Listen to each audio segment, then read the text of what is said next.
parents didn't invite me to Christmas party because of my selfish sister, but when I told how much money I spent on gifts, they changed their minds and invited me to New Year's.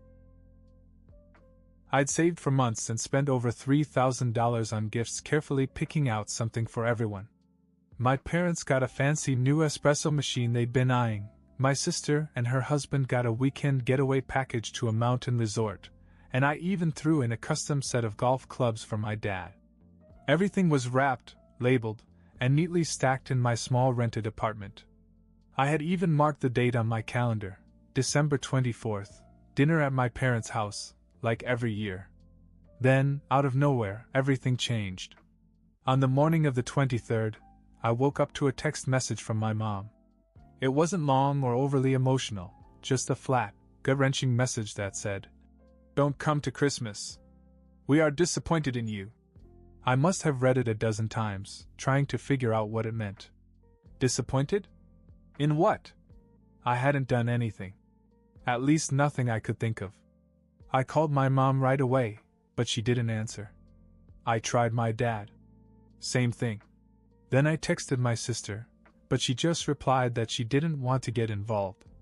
I was completely blindsided. What could I have done to deserve this?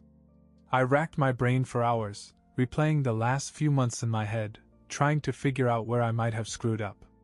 But nothing stood out. In the evening I was angry. I'd wasted the whole day trying to figure it out, calling, texting, begging for some kind of explanation. It felt like yelling into a void. Finally I gave up. I ordered a greasy pizza, cracked open a cheap beer, and spent Christmas Eve alone in my apartment, staring at the pile of presents I'd carefully chosen for people who didn't even want me around. But then something snapped.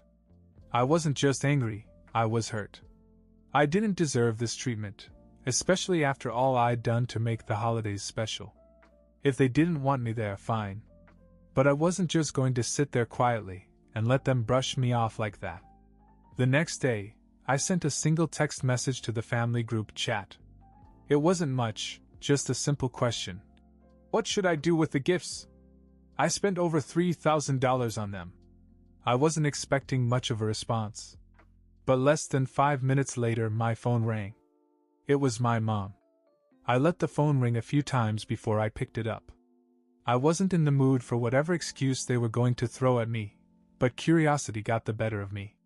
My mom's voice sounded overly cheerful, as if nothing had happened. She jumped right in, saying something about a misunderstanding and that they were just overwhelmed with planning. Then she dropped the bombshell. They wanted me to come over for New Year's instead. I didn't buy it. The whole thing felt forced, like they were trying to patch up the mess they'd made. Still, I played along. I told her I'd think about it and hung up. Later, my father called with the same fake enthusiasm. He went on about how they'd love for me to spend New Year's with them, and how it would be a fresh start for everyone.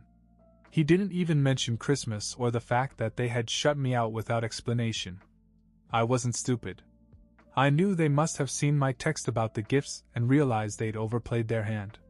But I didn't argue. If they wanted to pretend everything was fine, I could do the same for now. So I agreed. I told them I was coming for New Year's, and they acted like it was the best news they'd ever heard. But in the back of my mind, I was still angry. Whatever had happened, whatever they'd decided about me over Christmas, wasn't just going to disappear because they suddenly needed me around. Over the next few days, I debated whether I should go at all. Part of me wanted to tell them to shove it and keep the presents for myself. But I'd already spent the money, and I figured showing up would at least give me a chance to find out what the hell was going on. New Year's Eve arrived, and I packed the presents into my car.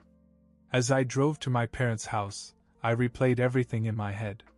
The text, the silence, the sudden invitation, it all felt wrong. As I pulled into their driveway, I was determined to keep my guard up. The first thing I noticed was the car. A shiny new SUV parked in the driveway, practically glowing under the streetlights. I'd never seen it before, and it definitely wasn't my parents'. But I didn't think much of it. I grabbed the bags of presents and headed inside, bracing myself for whatever awkward reunion was in store. To my surprise, everyone acted as if nothing had happened. My mom hugged me at the door, my dad patted me on the back, and my sister and her husband greeted me like it was any other holiday. The tension I was expecting wasn't there, or at least they all pretended it wasn't. Dinner was fine, if a little stiff. We made small talk, caught up on the usual family stuff, and finally got around to the presents. I handed out everything I'd bought, and watched their faces light up as they unwrapped the expensive surprises. My parents loved the espresso machine, my sister and her husband loved the trip, and for a moment I almost forgot about the whole Christmas fiasco. But then, as we were cleaning up, I couldn't help but ask about the SUV. I mentioned it in passing, thinking they'd tell me it was something they bought or leased. But it wasn't. My sister grinned and said it was her Christmas present from my parents. And just like that, everything clicked. I stared at my sister, waiting for her to say she was joking. But she wasn't. She started to gush about how surprised she was when my parents gave her the keys, how much she loved the car, and how generous they were to get her something so amazing. I couldn't believe it. My parents had bought her a brand new SUV for Christmas, a gift worth tens of thousands of dollars, and I hadn't even been invited to the holiday. I looked over at my parents. They were silent, avoiding eye contact. That's when my sister, in her usual tone of clueless entitlement, dropped the bombshell. She said she had asked our parents not to invite me for Christmas because she didn't want me to feel bad about not getting a gift as big as hers. She even said it like she was doing me a favor. As if excluding me from the family celebration was somehow an act of kindness. I couldn't hold back anymore. I asked my parents if this was true, and they tried to play it off, saying they didn't want any drama or jealousy to ruin the holiday. My dad mumbled something about how they thought it was better this way, while my mom said they'd planned to make it up to me at New Year's. I was stunned. They hadn't even considered how it would make me feel to be left out like this. It wasn't the car, it was the fact that they were willing to sacrifice their relationship with me to avoid an imaginary confrontation. For a few minutes I just sat there and let it sink in. My sister was still talking, oblivious to the fact that every word that came out of her mouth made it worse. She went on and on about how she deserved the car because she'd had a rough year, and how she knew I'd understand. Understand? I couldn't believe what I was hearing. I told them all exactly how I felt. How angry I was that they had treated me like an afterthought. How hurt I was that they hadn't even bothered to explain themselves until I brought up the money I had spent. I reminded them of everything I'd done to make the holidays special, year after year, and how this was the thanks I got. My parents began to stammer out apologies, but it was too late. The damage was done. My sister rolled her eyes like I was being overly dramatic and said something about letting it go. That was the last straw. I got up, grabbed my jacket, and headed for the door. But as I passed the kitchen, I noticed a heavy decorative rock that my mother kept on the counter. Without thinking, I picked it up, went outside, and threw it straight at the windshield of my sister's new car. The glass shattered with a loud crack, and for a moment everything was quiet.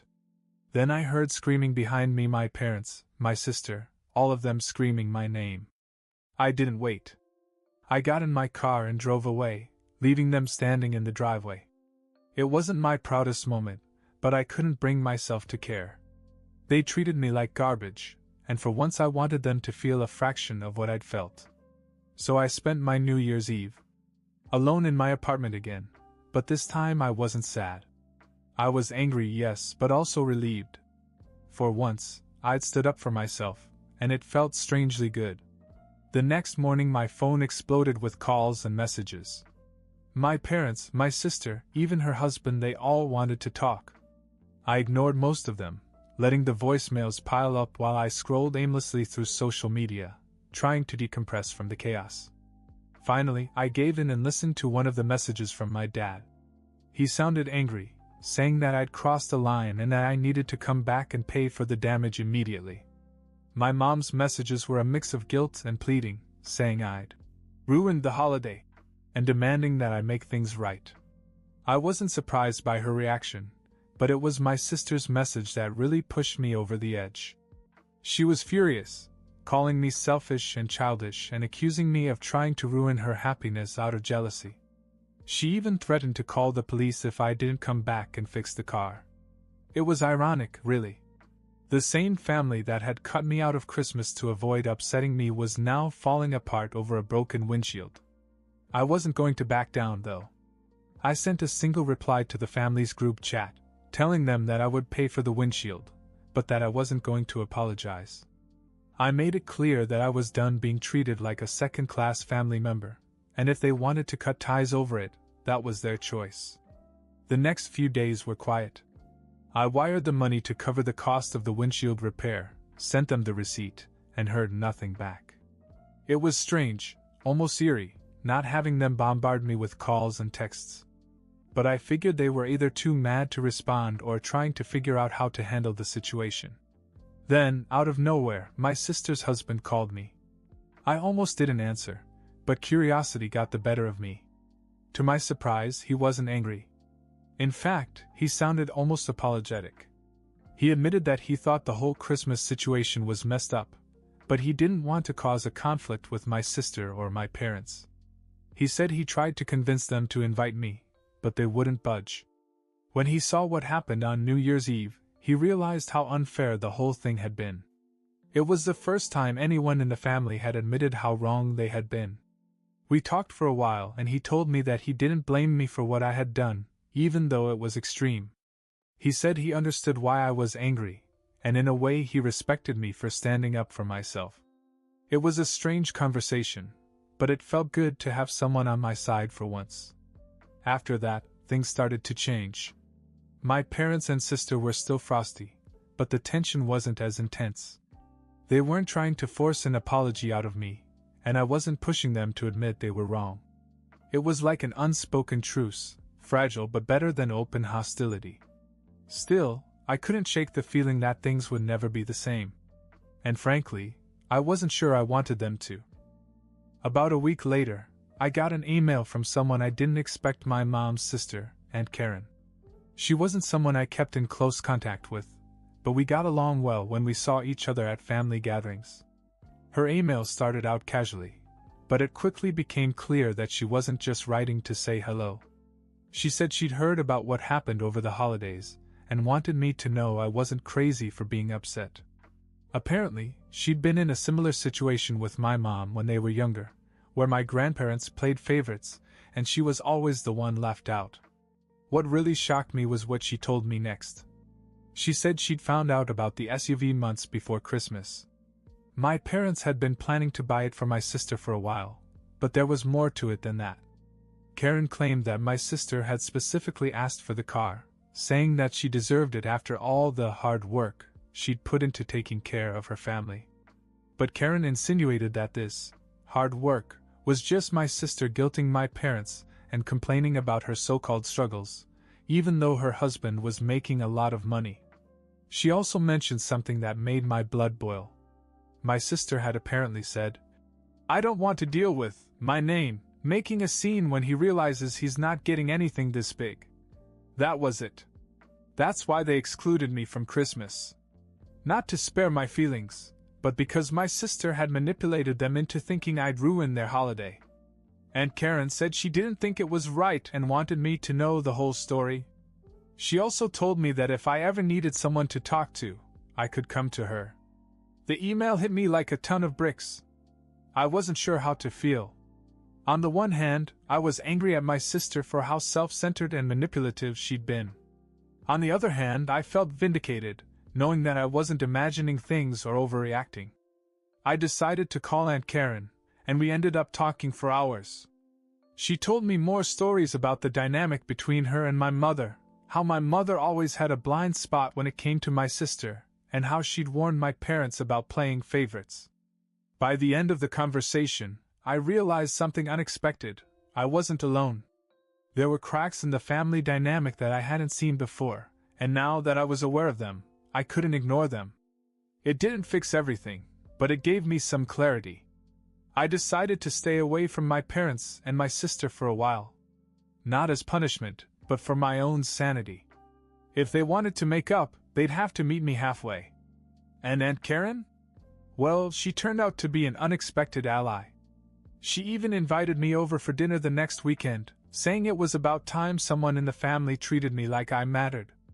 It wasn't the ending I had in mind for the holidays, but in a strange way, it felt like a new beginning. After the chaos of New Year's, I decided to stop chasing a relationship with my parents and sister. They made it painfully clear where I stood in their priorities, and frankly, I was tired. Tired of being the one who tried, the one who gave more than I got. Over the next few weeks, I kept my distance. The family group chat was eerily quiet, and I didn't hear much from them unless, of course, they needed something. My mom texted me to ask if I could help her with her laptop problems, and my sister wanted advice on changing her car insurance.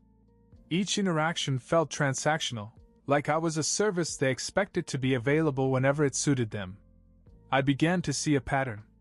They didn't want me involved in their lives unless they had something to gain from me. This realization hit me hard, but it also gave me a sense of clarity. I didn't owe them anything, not my time, not my energy, not my presence. In February, Aunt Karen called me out of the blue. We'd grown closer since her email, meeting regularly and talking more often. She'd become a surprisingly steady presence in my life, someone I could count on when everything else felt unstable. During the call, she casually mentioned that my dad had had a birthday party the week before. I froze. I hadn't even known that had happened. When I asked if I'd been invited, Karen hesitated before telling me the truth. My dad hadn't invited me. She said she asked him why, and his excuse was that he didn't think I wanted to come. He hadn't even tried to contact me. It stung to hear that, but I wasn't surprised. That was who they were: avoiding conflict, avoiding effort. It was easier for them to write me off than to face what they'd done. Karen, as usual, tried to cheer me up. She told me she had made it clear to my parents how unfair their behavior was, but I could tell she didn't expect it to change anything. She also said something that stayed with me. Sometimes family isn't worth the fight. I spent a lot of time thinking about this. I had always believed that family should be there for you no matter what, but my parents and my sister had shown me that wasn't always the case. Maybe Karen was right. Maybe I had to stop fighting for something that wasn't there. Over the next few months, I began to let go. I stopped checking on my parents, stopped trying to make plans with them. When they did reach out, I kept the conversations polite but distant. My sister barely wrote at all, which was honestly a relief. Instead, I put my energy into my own life. I started going to the gym regularly, something I'd always put off, and even joined a local hiking group. I made some new friends through work and started going out more. For the first time in years, I felt like I was living for myself instead of trying to live up to someone else's expectations. Karen became an even bigger part of my life. She regularly invited me over for dinner, and we started a little tradition of cooking together. She was full of stories about her youth, her career, and how she'd rebuilt her life after going through something similar with my mother. One night, after a long conversation over wine, Karen said something that really hit home. "You know, you're worth so much more than how they treated you. Don't let them make you feel small." It was such a simple thing to say, but it stayed with me. By spring, I'd fully embraced the idea of moving forward.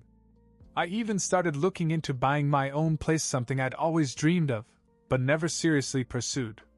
Karen offered to help me with the process, and it felt good to have someone in my corner. I still hear from my family occasionally, but it's always the same pattern. My mom or sister will text when they need something, and I'll respond with a quick reply or a polite no. My dad hasn't contacted me at all since his birthday. And you know what? I'm okay with that. I don't hate them. I don't even hold a grudge anymore. But I've accepted that they're never going to be the family that I want or need. And that's okay, because I'm finally learning to put myself first. Karen likes to joke that I've adopted them as my real family. And in a way, she's right.